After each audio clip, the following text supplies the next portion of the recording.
Hey guys, I just wanted to talk about my Revo 3.3, or it's not mine, it's a customer's, but I'm fixing it for him. So, as you can see, no scratches whatsoever. Like, it's basically new. Like, the tires have been, like, maybe this car has only been broken in, so hasn't been bashed or anything.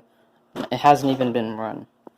So, the customer's problems were, he didn't know how to tune the engine. So it was really rich, so I got that fixed, and then I did the HSN, the LSN, and the idle screw. And then, what else? Oh yeah, I also put on the wheelie bar. I had to cut the screws to size, so because they just were too tight, and they actually got stripped. Like 2 out of 4 got stripped. This is the Intigi wheelie bar, the full metal one. It's pretty nice. Brand new TRX 3.3. Basically new, no scratches wherever. Like, look at this, guys. This is new. Like, this is like 2 days out of the box. Like, look at these. Look at these drive shafts. They're so clean. But anyways, it starts up, but it doesn't shift. So you can see, I don't know if you can see in there, but I've been adjusting that little set screw a long time, and I'm trying to get it to shift, but I think it's stuck in second gear, so I'm slowly turning it in. I think it's in to lower, to make the shift point later, because it's stuck in second gear. But other than that, everything's fine. Like, the shocks are good. Inboard shocks, I really like these, because usually the shocks on like the T-Max, they're all bent because they're on the side. So if you have like a collision right here, it will get bent. But these are inboard, so these are going to be fine. Fuel tank, very clean. No gunker or whatever, like no buildup. Engine starts really quickly, like maybe like half a second of the easy start. You just press it for like that much, and it starts up automatically. So yeah, this is a really cool car. This is my second Revo that I'm doing for a customer. It's just that the other one, it was just like basic tuning of the carburetor and the engine. But this one, the guy wanted me to install the wheelie bar and get it to shift, because he tried to get it to shift, but then I don't know, he kind of weirdly like tuned this thing. It was too rich, and it just didn't shift. And then yeah, he just wants me to do that. So this is my customer's Revo 3.3.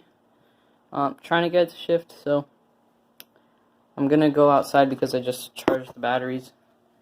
And also, this thing, hold up, let me turn this on. So this thing, it's really weird. Like, when the battery was low, I don't think the customer charged it before, so I did it on my Traxxas Horizon Hobby charger, my expensive one. But it kind of shut off on me, so the steering still worked. So the steering worked, but then the throttle and the shifting into reverse, those servos just like shut off on me, so I couldn't control the throttle, so I almost had a runaway. Then luckily, I was at neutral, I was at idle, so it didn't run away on me. So that was pretty scary. Hey guys, so I'm gonna show you how to adjust the shift point on a Revo. So you just find this plug, dust plug, open it up, and oh frick, it's in the way. Alright, so you're gonna see white gear in there, and you're gonna put your finger on the spur gear and keep on moving it until you see a little gap. Hold up. Aha, there we go. Yeah, you can see the little gap where it's metal sticking out. And then once you find that gap, you're gonna want to push the vehicle forward, like really slowly, until you can find the set screw in there. So I'm just gonna turn it and keep it moving, and I found that set screw in there. And you're gonna hold it, and you're gonna take an Allen key and hold up. you're gonna wanna push it in, and you're gonna wanna feel.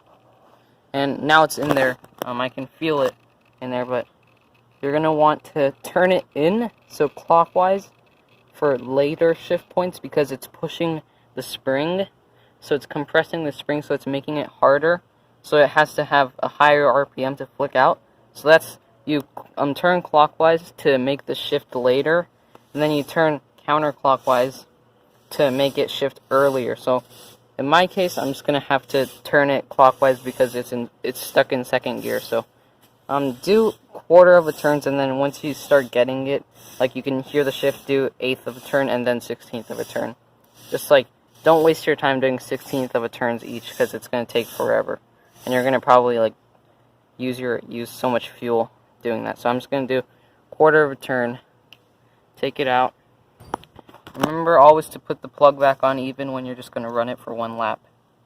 So just put it on, and you're good to go. So just keep and then run one lap, and then if it doesn't change, keep on doing it. So remember, clockwise, so turning in makes it shift later, and turning out counterclockwise makes it shift earlier.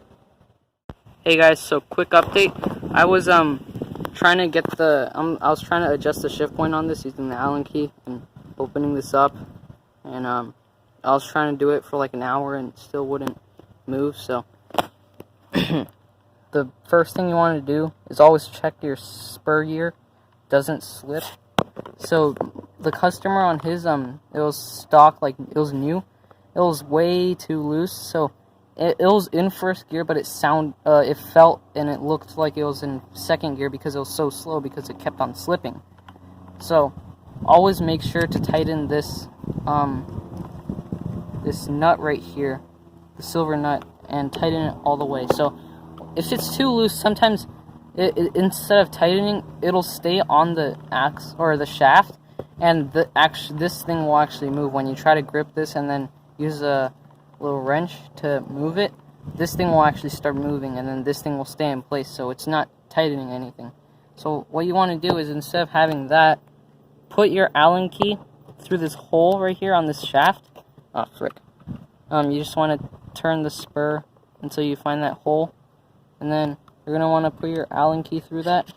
Like, make sure it's a thin one, and then just like slide it through, and it'll hit against this transmission wall. So when you try to move the spur gear, it's still in place, and then you can tighten this easily without having to hold anything. So that's just a big tip for you guys out there. I'm sure it's on the manual, but I didn't see it anywhere, and I had to figure it out for myself. So yeah, just wanted to let you know that. And now it shifts perfectly. Like, it's just 6.5 turns out, which is the factory setting for the transmission, and it runs great. So yeah, I'll show you a video next of it shifting.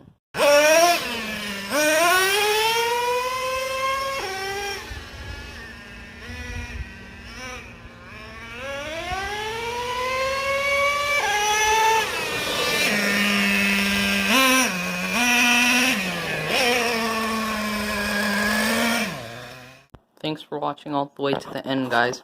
If you found this video educational, or if you enjoyed it, please subscribe, and if you enjoyed it, just leave a like down below. Next video will be on my T-Max with the XTM 457 big block and the XTM extended chassis. Stay tuned, and I will see you next time.